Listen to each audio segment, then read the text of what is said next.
Өзіме қалай кеңшілік қыламын? Өмір мені кек сақтаудан гөрі кешірім іздеуге үйретті. Қате әрекетімен немесе салғырттығымен, кемшілігімен және басқа да істермен өзіне әділетсіздік істемеген ешкім жоқ. Өйткені біз өзімізге көп әділетсіздік қыламыз. Өзімізді кейде тіпті жарға жығып жататын кездеріміз де болады. Әбу Бәкір Алла елшісіне маған намазымды оқып жүретін дұға үйретіңізші дейді. Алла елшісі: Аллахым, шынында да мен өзіме өте көп зұлымдық жасадым. Ал күнәларды тек сен ғана кешіресің. Мені кешірші және мейірім етші. Шынында сен өте кешірімдісің және мейірімдісің деп айт дейді. Міне, бұл өзіңе дұрыс қарым-қатынас жасаудың ең абзал үлгісі.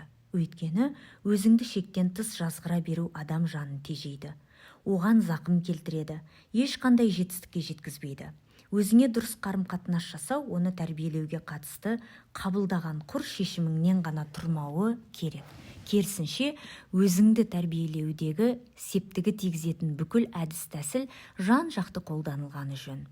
Психолог Гай Уинч алғашқы рухани жәрдем атты кітабында өзіңе кеңшілік қылуды өз жаныңмен бәстесу деп елестетуіңе болады. Бұл тәсілден үміт етілетін нәтижелер сөзсіз күш-жігердің жұмсалуына тұрарлық. Соңғы зерттеулер адамның өзіне кеңшілікпен қарауы өзін шектен тыс кінәлі сезінуден сақтайтынын анықтаған. Сондай-ақ мұндай тәсіл бір адамның алдында қателік істеп қойғандықтан одан қашқақтамауға көмектеседі. Бұл да өмірден ләззат алуға деген жігерімізді арттырады. Өзімізді шектен тыс жазалауға немесе нәтижесі бізді құлдырауға апаратын тәсілдерді қолдануға жол бермейді. Өзімізге қажет кезде кеңшілік қылмаған шақта басымыздан кешіретін ең ауыр сезім ол шектен тыс жаныңды жегідей жеп кінәлі сезіну. Салдарынан бұл сезім тұлғаның ықыласын құртады, күш-жігерін тауысады. Өмірде ашылып жетілуге, қуануға жол бермейді.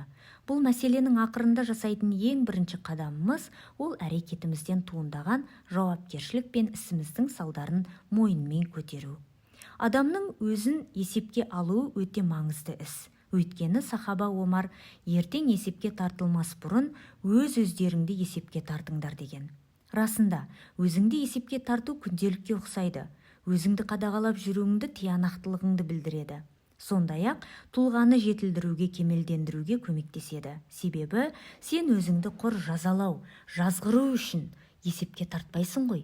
Керісінше өз тұлғаңды дұрыстау, түзеу мақсатында есепке тартасың.